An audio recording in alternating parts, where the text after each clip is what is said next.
Hello, dear viewers. This is our fifth and final part of the video review about Russia's defeats in wars that it unleashed itself.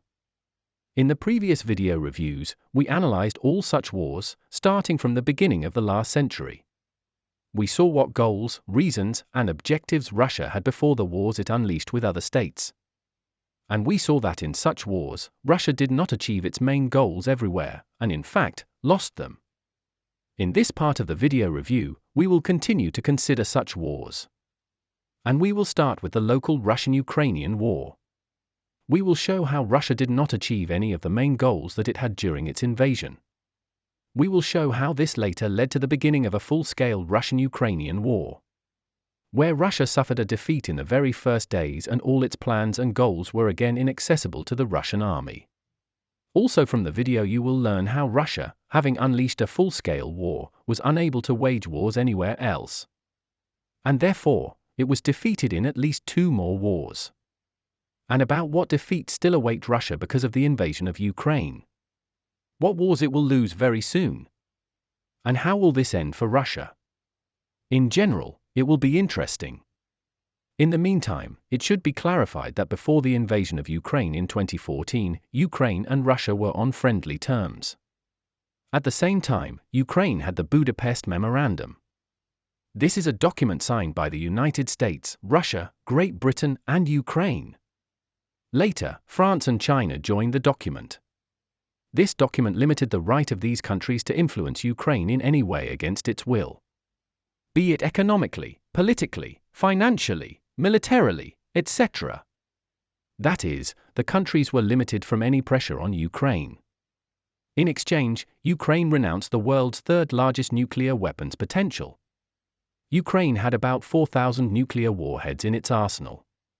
Ukraine transferred them mainly to Russia.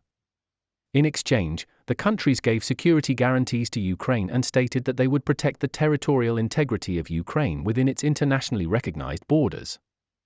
In fact, the guarantor countries guaranteed Ukraine its independence and integrity. As history will show, all this was done at the instigation of Russia and only with one goal, to disarm Ukraine, so that Ukraine could not defend itself in case of war with Russia, in case Ukraine wanted to separate from Moscow and become independent. Which is what happened later. Ukraine wanted to join the European Union. Moscow was not happy with this. Without Ukraine, it was impossible to restore the empire, to restore the Soviet Union. The Kremlin understood this, and that is why they began the invasion of Ukraine. The fact is that Ukraine and Russia signed an agreement on friendship and partnership. Also, in the media, one could often hear stories about the so-called fraternal nations. But in fact, the concept of fraternal nations served as one of the pretexts for a future attack for Russia. Russia always told its own people fairy tales about the need to help fraternal nations. Then, the concept of fraternal nation was replaced by the concept of Russian-speaking population.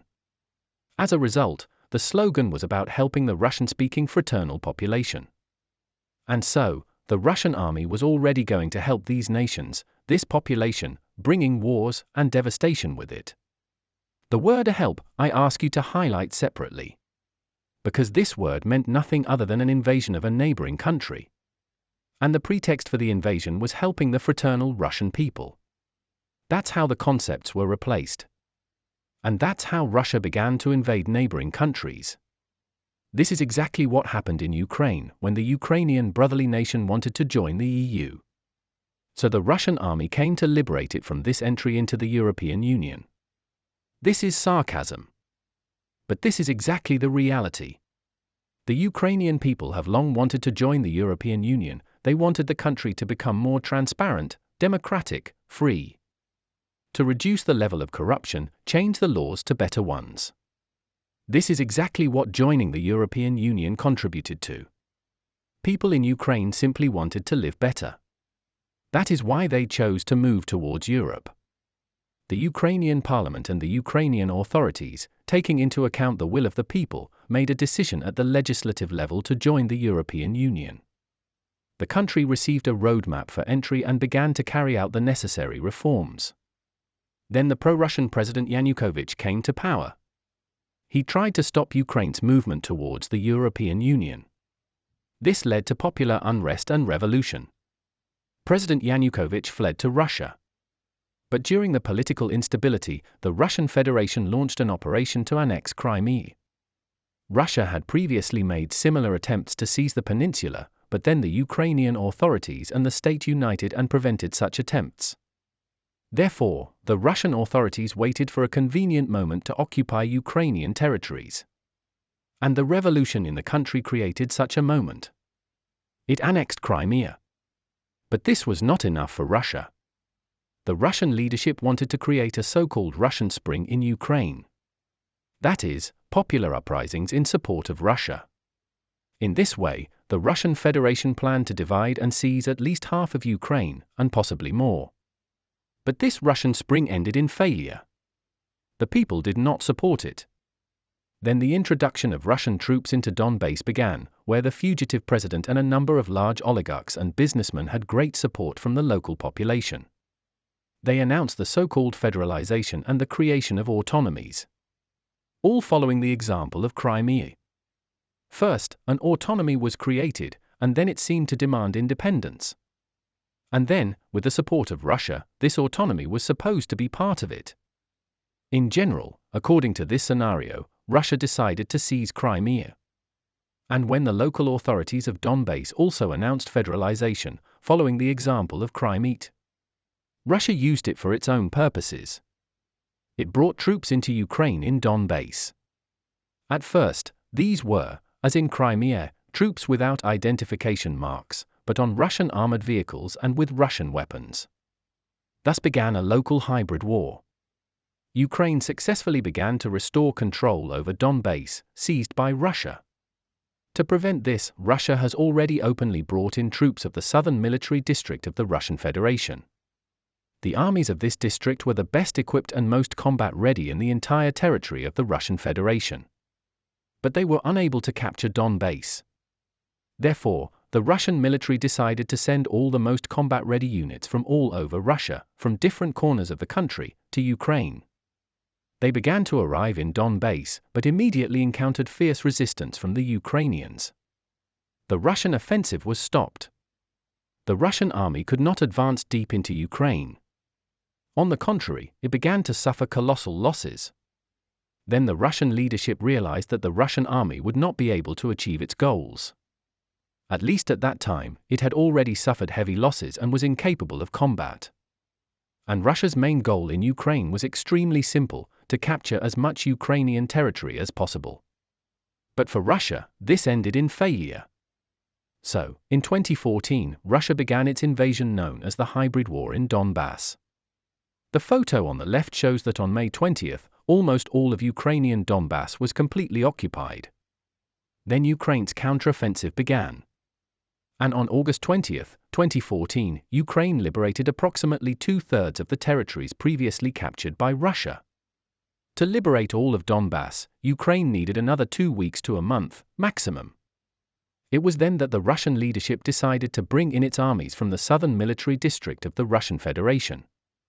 This did not give Ukrainian troops the opportunity to liberate all of the territories in the east of the country. But the Russian army was also not ready for such a major war. It began to suffer huge losses. Also, the Russian army, even after the collapse of the USSR, continued to accumulate weapons and military equipment. It was preparing for war. It was buying up weapons from the former Soviet republics, accumulating military potential. And Ukraine, on the contrary, all the years after the collapse of the USSR, did nothing but disarm. Nobody cared about the army. It was selling off Soviet weapons. The army was constantly being reduced. Apparently, the Ukrainian authorities had high hopes for the Budapest Memorandum and guarantees from nuclear countries. Perhaps there were other reasons. Perhaps even the pro-Russian authorities in Ukraine were deliberately disarming Ukraine, preparing it for absorption by Russia. For example, as under President Yanukovych, a Russian citizen was appointed Minister of Defense of Ukraine. It is clear how he led the army and what he was preparing Ukraine for. By the way, after the collapse of the USSR, Ukraine had the densest air defense in the world. I mean for the country as a whole. There were a huge number of S-200 long-range air defense systems. They covered almost every major city and military bases. And during the presidency of Yanukovych, they decided to write off and dispose of all these systems. Which was done. And there was nothing to replace them with. That's how Ukraine disarmed itself. As a result, during Russia's invasion of Ukraine in 2014, the Ukrainian army was completely unprepared for war. There were few combat-ready units, there were only 5,000 to 7,000 soldiers in them. These are those who could carry out the assigned combat mission at any time. That is, the army could not carry out combat missions. Therefore, in the first months of the war, the main role in the defense of the state was played by volunteers and special forces of the Ukrainian security agencies. The Security Service of Ukraine, military intelligence, etc. But it was thanks to the volunteers that Ukraine was able to repel the attack of Russia. In fact, during Russia's invasion of Ukraine, popular resistance to the aggressor began. Volunteers played a huge role, providing supplies to the volunteers, and then the Ukrainian army, which gradually joined the war. After all, over many years of disarmament, the Ukrainian army had degraded so much that it could not even provide the defenders of Ukraine with provisions and clothing. It did not even supply weapons in the first months of the war. Only a political decision by the new Ukrainian government, under public pressure, ensured the start of supplying volunteers with army weapons. Weapons depots were demothballed, and volunteers began to receive weapons. And volunteers helped with food and all necessary non-combat supplies. But Ukrainians were motivated to defend their country, their freedom and independence from the Russian invader-occupier. In fact, only after Russia's invasion of Ukraine in 2014, the Ukrainian army will begin to recover and strengthen. And before that, it was only disarmed and reduced. For too long, the Ukrainian authorities believed in security guarantees under the Budapest Memorandum. And for too long, the Ukrainian authorities believed in such concepts as fraternal peoples. So, in the end, the fraternal people attacked the Ukrainians. In general, everyone in the world understood that as soon as they say in Russia that some nation is fraternal, this nation needs to urgently prepare for war. Otherwise, Russian troops will soon come to liberate it. It seems that fraternal nations for Russia are those who should be enslaved by Russia and should be ruled by it. In fact, these are those who should be part of the Russian Empire. And if they escape from the control of the Kremlin, the Russian army begins to liberate them, in order to return them under its control again. The word liberate is in quotation marks. The word liberate meant the invasion of the Russian army into a neighboring country, unleashing a war. For some reason, most Russians rejoiced at such invasions and expansions, despite the fact that in fact Russia brought the war and all its consequences to other nations and to itself. After all, Russia also suffered losses. But apparently it was more important for the Russian people to enslave neighboring nations and include them in its empire. Otherwise, how can one explain such strong support for the decisions of the Russian authorities by the Russian people? It turns out that the Russian population rejoiced at the war and new conquests of Russia in wars against its neighboring fraternal nations. Large-scale propaganda also began in the Russian Federation, thanks to which the so-called Racism became widespread. There is virtually no difference between fascism, Nazism, Russism and Rashism. Only the names are slightly different. But in essence, it is all the same. A militaristic ideology aimed at the external capture of neighboring countries and the subjugation of peoples. Without such an ideology, it would be difficult to motivate the Russian masses to start wars with neighboring nations. After all, a normal person would not start a war and bring destruction to his own population and the population of other countries. A normal person will always oppose the unleashing of any war. And with such ideologies, they easily went for it, easily succumbed to propaganda and started wars. They went to liberate the so-called fraternal nations.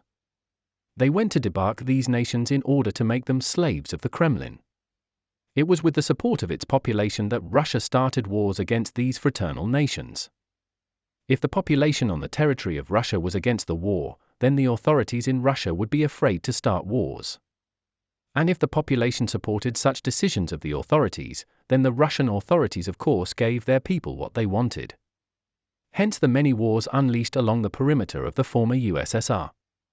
Russia invaded almost all small neighboring countries or controlled them through frozen conflicts created with its participation. Therefore, inaction and even support of the Russian masses gave the Russian army the opportunity to begin invasions of neighboring countries. This is exactly what happened in Ukraine in 2014. But Ukraine turned out to be too big for Russia. The Russian army suffered its first major defeat in Ukraine in the 2014 to 2015 war, when it failed in its offensive there. So, what do we have? The Russian army was much larger than the Ukrainian one. It had many times more tanks, artillery, and military equipment and weapons in general. And yet, it was unable to capture the entire Donbas and was unable to advance further into Ukraine. The Russian army suffered huge losses and lost its combat capability. As a result, the Ukrainian army localized the Russian advancing armies in the Donbas. But the Ukrainian army was not ready for such a large-scale war, with such a numerous enemy. Therefore, the front line froze. Russia lost the ability to attack, and Ukraine did not have the ability and resources to counterattack. So, both armies went on the defensive. And so, the positional war began. Then, in February 2015, peace was signed. But the fighting continued for some time. Moreover, the most active of them were in January-February 2015. At that time, Russia had already signed the peace agreements. But even after that, it still wanted to have time to see some more Ukrainian territories. In particular, a major transport railway hub near the city of Debaltseve. And it seemed like peace was signed, but the fighting continued in fact. Ukraine could continue to defend there, inflicting colossal losses on the Russians. But in order for the Minsk agreements to begin to work, the Ukrainian leadership made a political decision to withdraw from Debaltseve. Which was done. Although according to the same Minsk agreements, Debaltseve should have remained under Ukrainian control. After all, the agreement stated that the territories would remain on the front line during which the agreement was signed. And then Debaltseve and its environs were controlled by Ukrainian troops. But Russia violated the peace treaty it had just signed. Therefore, Ukraine had to give in to achieve peace. In general, temporary peace did come. From then until 2022, the front line remained unchanged. But the signing of the Minsk agreements was not the end of the war. On the contrary, their signing meant the beginning of a new, larger war in the future. Because Russia's goals were not achieved. And Ukraine did not achieve its goals either. Russia's goal was to seize all of Ukraine. It did not succeed in doing this right away. These plans failed. Therefore, Russia began to prepare plans for further seizures and occupation of Ukraine. And Ukraine's goal was extremely simple: to achieve justice and liberate its territories from the Russian invader-occupier. As a result, both Ukraine and Russia began to prepare for a new, larger war. 2020, Russia suffered a total defeat in Karabakh. It was unable to provide military assistance to its ally Armenia. Azerbaijan began military operations and restored its territorial integrity. The long-standing frozen military conflict created by Russia back in the USSR was resolved. It all started in the late 1980s. Then the Soviet leadership decided to transfer the territories of Azerbaijan under the control of Armenia. Of course, Azerbaijan did not agree with this. Then, perhaps with the participation of third interested parties, interethnic hostility began between the peoples. All this led to increased confrontation between Azerbaijan and Armenia. Even under the USSR, in 1990, the first artillery shelling was recorded on the border of the two republics. Then clashes between the parties began to flare up and die down. Perhaps not just like that. Perhaps it was very beneficial for someone to pit the two peoples against each other. The tension grew. To understand who benefited from this, you can look at a very interesting thing. In all the numerous frozen conflicts along the perimeter of the former USSR, there was the same scheme for their creation. For example, some territories of the Republic declared their independence. They held a local so-called referendum, which had nothing in common with international law. And often at gunpoint. Then such a territory declared its federalization and independence. After that, it became part of a neighboring republic. It could be Russia or another country, if there was no common border between the countries. But the most important thing was that the independence of this territory was recognized by Russia, but was not recognized by anyone in the world, including the UN. It immediately becomes clear to whom and for what purpose it was beneficial. And who really stood behind these so-called federalizations and unrecognized republics, territories. This was the case in Moldova with Transnistria. This was the case with Georgia, Abkhazia, and South Ossetia. Soon this will be the case with Ukraine, with the Ukrainian Crimea occupied by Russia and part of Donbas. A similar situation will be in the conflict between Uzbekistan, Tajikistan, and Kyrgyzstan. So, in Karabakh, between Azerbaijan and Armenia, a new autonomous republic was created. The same Nagorno-Karabakh Republic was declared. It declared independence from Azerbaijan. But then it became part of Armenia. And all this was done under the control of the Russian military. Or, to put it more simply, Russia stood behind Armenia. Thus, Azerbaijan lost its territories. And there could no longer be peace in this region. Interethnic discord grew. And after the collapse of the USSR, from 1992 to 1994, a war broke out between Azerbaijan and Armenia under various pretexts. Russia provided military assistance to Armenia, although it did not officially join the war. But the weapons, equipment, and ammunition it supplied enabled Armenia to win on the battlefield. Not to mention specialists, aircraft and helicopter pilots, etc. In fact, Russia took an unofficial part. Or, if you can call it that, an element of a hybrid war. The forces were not equal. Azerbaijan had no chance.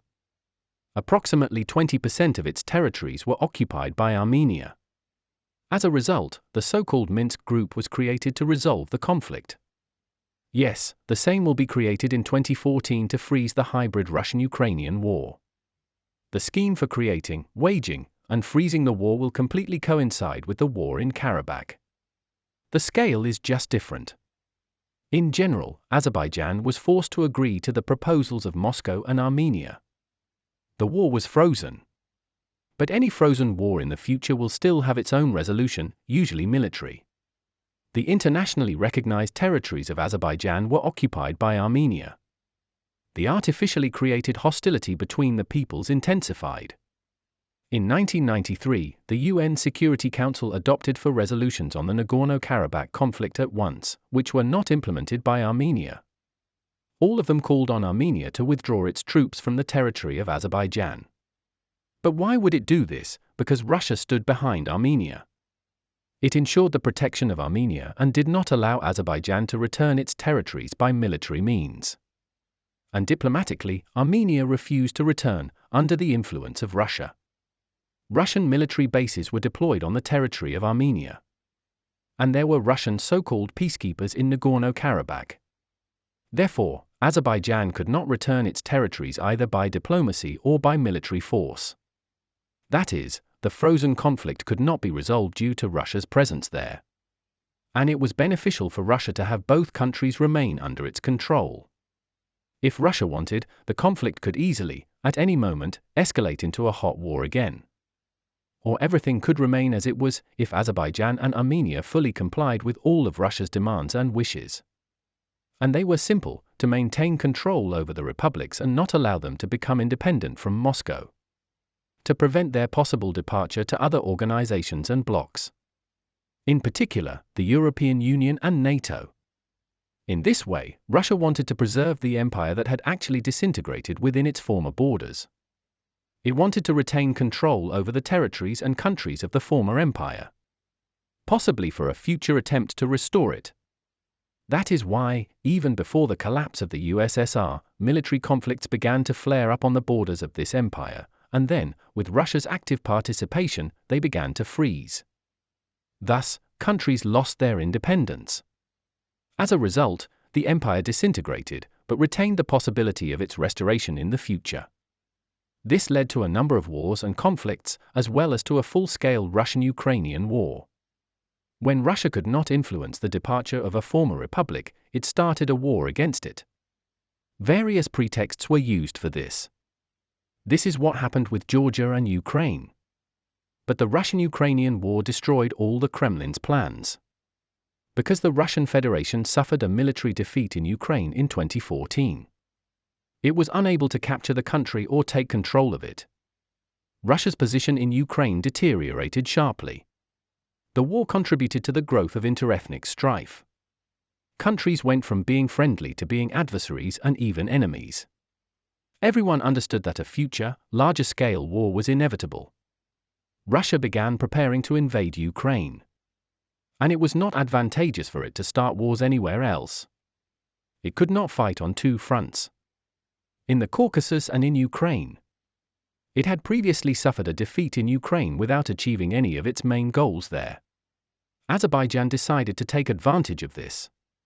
While the Russian Federation was busy with Ukraine and the restoration of the USSR, it had the opportunity to regain its territories and become an independent country from Moscow. Therefore, Azerbaijan, with the support of Turkey, decided to resume hostilities. Azerbaijan's goal is to regain control over its territories.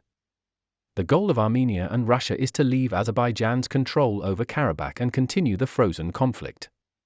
But for this, Russia had to send troops to Armenia and start a war with Azerbaijan. Russia could not afford it. Otherwise, the attack on Ukraine would have failed. Or Ukraine itself could have started to return the territories occupied by Russia. In the meantime, Russia would have been fighting in the Caucasus in a new war. That is why Moscow chose Ukraine as the main target. It was the main link in the restoration of the former USSR. Without it, the restoration of the empire was impossible. That is why the Russian Federation refused to help Armenia. Russia threw everything into preparing an invasion of Ukraine. While Azerbaijan took advantage of this and began to return its territories. Russia's threats to use its air force against Azerbaijan were stopped by Turkey. President Erdogan said that in this case he would help Azerbaijan with his air force. And it is much more powerful than Russia's. And it had more modern American aircraft. Turkey also gave Azerbaijan Bayraktar drones. They will destroy the enemy on the battlefield, putting the Armenian and Russian armies in Karabakh to flight. In the battles, it will become clear that the entire Russian ground-based air defense is outdated and helpless against drones. And the use of aviation is impossible due to President Erdogan's decision to help his own, if necessary. Let us clarify right away that since Soviet and Russian air defense systems turned out to be useless against modern drones, the only defense against them was aviation. It was fighters and helicopters that could easily fight drones like Bayraktars. But Turkey was ready to use its fighters to cover the Bayraktars. Therefore, Russian and Armenian troops were powerless against Azerbaijani drones. In fact, they began to destroy the enemy on the battlefield without encountering resistance. And Russia was afraid to use its aviation. Because Azerbaijan and Turkey declared that they would shoot down any planes and helicopters that appear over Azerbaijan. In fact, Turkey guaranteed the creation of a no-fly zone over Azerbaijan if necessary. Turkey was also a NATO member and Russia was afraid of a clash with it. Turkey had a very powerful army and navy. Russia would not have been able to cope with them. It would have been a protracted war. And then Ukraine would have definitely opened a second front and liberated its territories. Russia could have suffered two major defeats at once, one in the Caucasus and the second in Ukraine. The Russian Federation could not do this. Therefore, it refused to help Armenia. Although Armenia asked Russia for help many times. By the way, Russia and Armenia were in the same alliance, the CSTO, which stands for Collective Security Treaty Organization. That is, it is a military alliance within the post-Soviet countries. According to it, Russia was supposed to provide assistance to Armenia. But instead, Russia refused to help, violating the Collective Security Treaty. In fact, Russia will once again demonstrate to the whole world that it never fulfills any treaties. That is why, later, Armenia will leave this organization. In fact, Russia shamefully refused its obligations under this treaty. The whole world saw it. Therefore, Azerbaijan was able to start military actions against Armenia and returned all its territories. During the war, Russian troops shamefully fled from the territory of Karabakh to Armenia. Then, when Azerbaijan restored its territorial integrity, peace talks began. According to the agreement, Russia was supposed to return to Karabakh under the guise of a small number of peacekeepers for a period of 2 years. In this way, Russia wanted to save face in front of the international community. Although it failed to save face, due to Russia's unwillingness to fulfill the agreements. Russia never fulfills agreements. The former Chancellor of Germany once wrote that an agreement with Russia is not worth the paper on which it is signed. Russia signs agreements only to violate them later at the first convenient opportunity. This is what happened with Karabakh. After the 2020 war, some units in Karabakh refused to lay down their arms, and Azerbaijan forcibly restored control in local territories. Perhaps, in this way, Russia wanted to continue the frozen conflict or create conditions for its continuation in the future. But Azerbaijan understood this and acted exclusively by force. By 2023, all territories of Karabakh were completely under the control of Azerbaijan. Russia completely lost influence there and at the end of 2024, beginning of 2025, completely withdrew all its troops from the territory of Karabakh. And the military base was closed. Thus, the long-awaited peace came to the region. It turns out that in order for peace to come to the region, all that was needed was for Russian troops to leave these territories. And as soon as they were forced to leave Karabakh by force, peace came, the peace that the people had been waiting for many decades. The same situation is with other frozen military conflicts on the territory of the former USSR. As soon as Russian troops leave there will be peace there too. Everyone in the world understood this. And all the republics that found themselves hostages of the Russian armies understood it. Karabakh became an example for them. Everyone in the world saw that where Russian troops are present, there will never be peace. Therefore, the only way to achieve peace is to expel Russian troops from the territories of such frozen conflicts. Karabakh proved this. Russia left the region. And Azerbaijan and Armenia became independent from Moscow. The reconciliation of peoples began. Thus, on August 8, 2025, a peace treaty between Azerbaijan and Armenia was signed in Washington. It was signed by the presidents of the countries in the presence of the President of the United States. The conflict lasted for more than 30 years and now the long-awaited peace has finally come. The parties stated that the territorial dispute was resolved and the countries no longer have any territorial claims against each other. And they will resolve all issues that arise exclusively by peaceful, diplomatic means. It is noteworthy that the signing of this peace treaty took place on August 8. Let me remind you that this is exactly the date of the beginning of Russia's invasion of Georgia in 2008. The Russian army began the invasion on August 8. After the end of hostilities, Russian occupation troops remained on the territory of Georgia, in particular, in Abkhazia and South Ossetia. Perhaps the coincidence of the date of signing the peace treaty is just a coincidence. Or perhaps this is a hint to all countries in the world. That as soon as Russian troops leave there, the long-awaited peace will come there too. And that the war in the Caucasus occurred solely because of the presence of Russia with its army there. And as long as Russia is there will be no peace in Georgia. It can come only when Russia leaves this region. Karabakh has proven this. In fact, the second war in Karabakh was a large-scale defeat for Russia. It lost control over the South Caucasus. 2 countries became independent and started talking about joining NATO and the EU. The collapse of the Russian Empire continued. And all this is because of Russia's war against Ukraine. Without this war, Russia would have been able to help Armenia and continue the frozen war. Retain control over the 2 former republics of the collapsed USSR. But it could not. For Russia, the main goal was Ukraine. It could not miss it and was preparing a new large-scale invasion. Just in 2020, when Azerbaijan decided to return its territories. Apparently, the countries knew this. Therefore, it turned out that Russia was faced with a choice. Either Ukraine or the Caucasus. Russia chose Ukraine. In general, it should be clarified that in the 21st century, Russia has always begun its invasion either during its military exercises or immediately after their completion. This was the case with Georgia in 2008, this was the case with Ukraine in 2014, and this will happen in 2022 with Russia's next invasion of Ukraine, this time on a full scale. However, this invasion could have happened earlier, namely in 2020. That was when Russia held its large-scale exercises Caucasus 2020. Most likely, under the guise of these exercises, it wanted to launch an invasion of the south of Ukraine and occupy it. But the plans were thwarted by the United States, Great Britain, and a number of Ukraine's allies. Thus, the largest military exercises in the entire history of Ukraine began in the south of Ukraine. They turned out to be unscheduled. Combined Efforts 2020. Airborne troops and Marines of the countries began landing right near the Isthmus of Crimea. Exercises began to build pontoon crossings across the Dnieper River. Large ground forces practiced defense against a Russian invasion in the south. And US B-52 bombers circled over the Isthmus of Crimea, simulating strikes on the advancing Russian troops that had invaded Ukraine. Under such conditions, the Russian Federation could not attack. This could lead to a global war. And that is probably the only reason why the attack did not happen.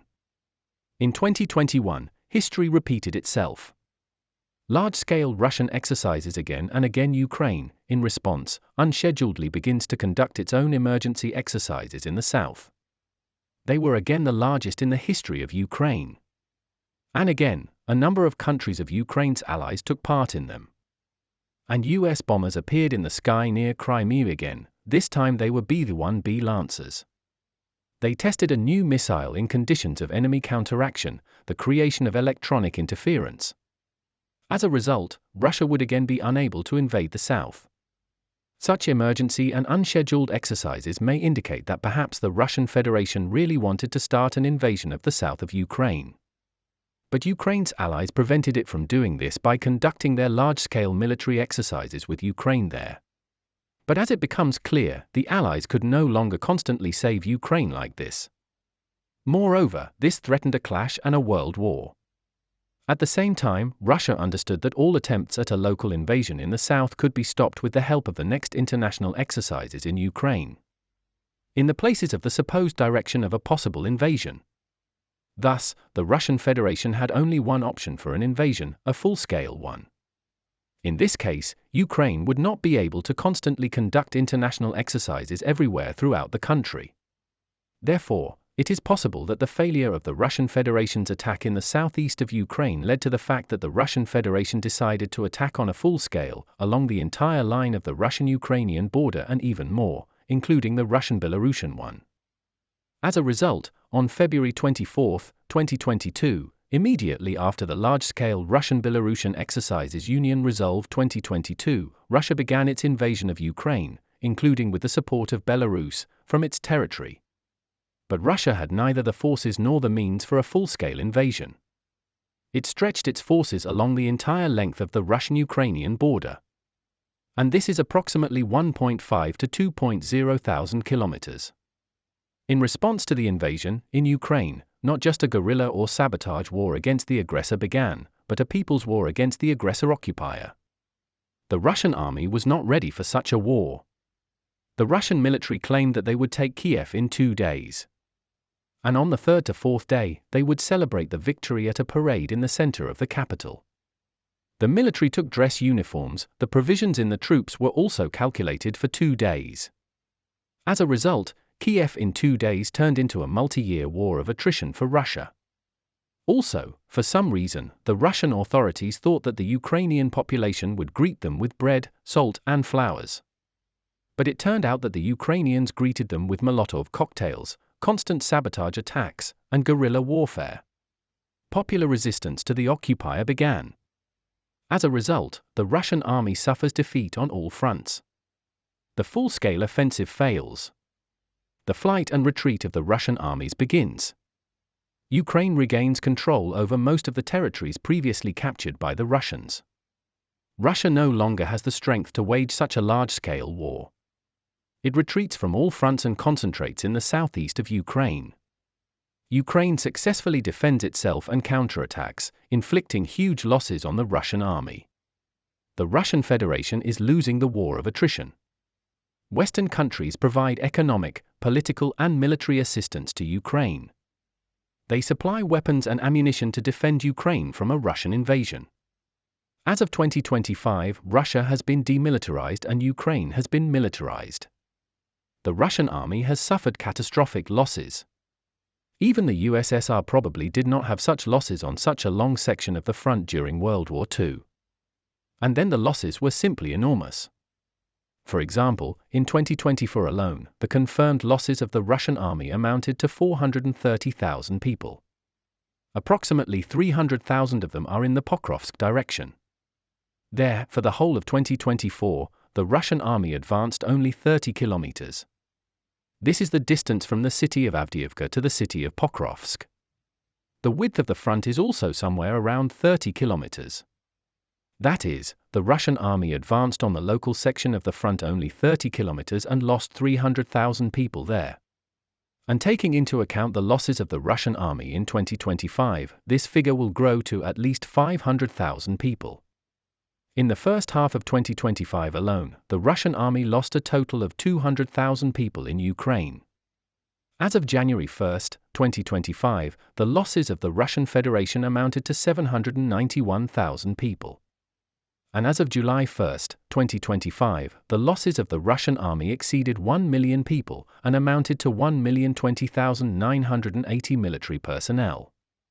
That is, in the first 6 months of the war in 2025, Russia lost 230,000 military personnel in Ukraine. And half of them occurred precisely during Russia's offensive in the Pokrovsky direction. It is also important to emphasize that the Ministry of Defense of Ukraine indicates only minimal losses. These are those that could be confirmed 100%. And not all losses can always be confirmed. For example, artillery struck the Russian rear. It destroyed a column of troops. The drone shows the destruction of equipment. But it is unknown how many soldiers were inside. Therefore, losses are considered to be minimal, only those that could be definitely confirmed. And in addition to losses in battle, such an attack could have resulted in casualties long after the battle. And no one takes them into account for sure, because they are unknown. Therefore, as a rule, in any war, real losses are much higher than those indicated by the military during the war. Sometimes, the real losses of the enemy are several times higher than the official ones indicated during the war. As an example, in 2025, the Ukrainian military indicated that Russia's losses exceeded more than 1 million people. This is what could be confirmed on the battlefield. These are identified losses. And the real ones are even several times greater. But we take the minimum, only what the Ministry of Defense of Ukraine indicated. Only what was accurately confirmed on the battlefield. And that is 430,000 Russian troops in 2024. Also, in 2024, the Russian Federation lost as much as it had lost in the previous 2 years of the war combined. In 2022 and 2023, the Russian Federation's losses amounted to 360,000 soldiers in total. So, on January 1, 2024, the losses were just over 360,000. And on January 1, 2025, 791,000 people. That is, even more than in the previous 2 years combined. 360,000 in 2022 and 2023 versus 431,000 people in 2024. According to the results of the first half of 2025, the losses of the Russian Federation exceeded 1 million military personnel. However, Russia attacked Ukraine on February 24. That is, in fact, -2 months, January and February. So, for 3 years and 4 months of the war, Russia's losses amounted to 1 million military personnel. For comparison, the US lost only half as many soldiers in World War II, for all the years of the war on all fronts. In the Pacific region and Europe, in particular. Over 10 years of the war in Afghanistan, the USSR lost about 15,000 people. That's how much Russia lost in 1 week of the war in Ukraine, for example, in 2024. But in addition to these losses, Russia lost its stockpiles of weapons and equipment left to it by the USSR. They had been accumulating in the USSR, and then in the Russian Federation, since the end of World War II. That is, everything that had been accumulated over approximately 70 years was drained and spent in Ukraine. And even with such stockpiles of weapons, the Russian Federation could not wage war on its own. To continue the war, it needed North Korean troops and its stockpiles of ammunition and weapons. Also, the Russian army would have already been completely defeated back in 2024 due to a lack of ammunition, especially for artillery. But the DPRK helped Russia with its stockpiles of ammunition and weapons. North Korea also accumulated this ammunition for about 70 years. After the end of the Korean War in the early 1950s. According to intelligence services of many countries, the DPRK transferred about 10 to 12 million ammunitions to Russia. 8 to 9 of them were artillery shells. Thanks to such assistance, the Russian army did not capitulate, but was able to continue the war in 2024 and 2025. It began to use them mainly for the offensive. Already in mid-2024, the bulk of the ammunition of the Russian army at the front was Korean. This has been stated many times by the Ukrainian military, who, as a result of the fighting, captured Russian positions with their artillery and ammunition. So North Korean assistance to Russia had a huge effect on the Russian-Ukrainian war. But these Korean ammunition reserves are not made of rubber. They also began to run out in 2025. And as soon as they run out, the Russian Federation will be ready for a truce. Because it will no longer have anything to attack Ukraine with and advance with. And there the choice will be simple, either retreat and capitulation or try to make peace and freeze the war. As we can see, Russia will advance and attack Ukraine as long as it has something to fight with. And as soon as the weapons and equipment run out, it will go on the defensive and be ready for peace talks. But this will not be the end of the war. This will only be the calm before a new storm. Because, as we figured out earlier, Russia is an expansionist state. It resembles barbarians who cannot create anything themselves, so they attack their neighbors and try to capture them. The same is with Ukraine.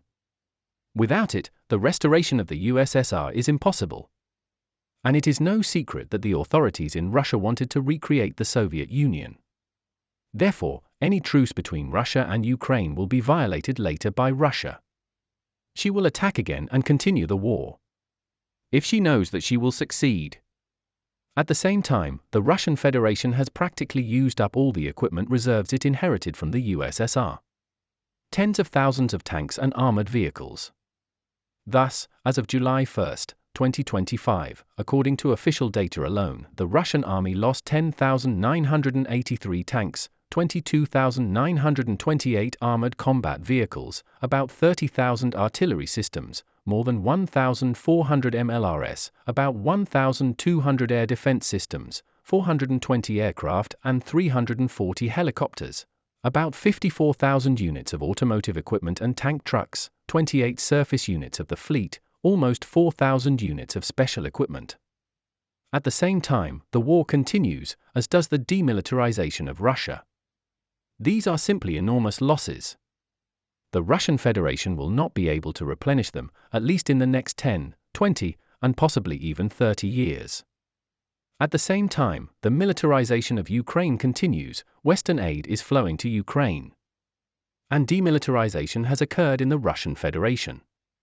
This means that if Ukraine and the Russian Federation freeze the war again, the future war will be with a demilitarized Russian Federation and a militarized Ukraine. Ukraine will win. And in the same way, if the war continues without ceasefires, there will come a time when the stocks of Soviet weapons on the territory of the Russian Federation run out. Russia's allies will not be able to help it with ammunition and armored vehicles either. And the weapons and equipment produced by the Russian industry do not cover the costs and losses at the front in battles. Therefore, sooner or later, Russia will have nothing to fight with and nothing to arm its infantry with. And Ukraine will continue to receive aid from the West.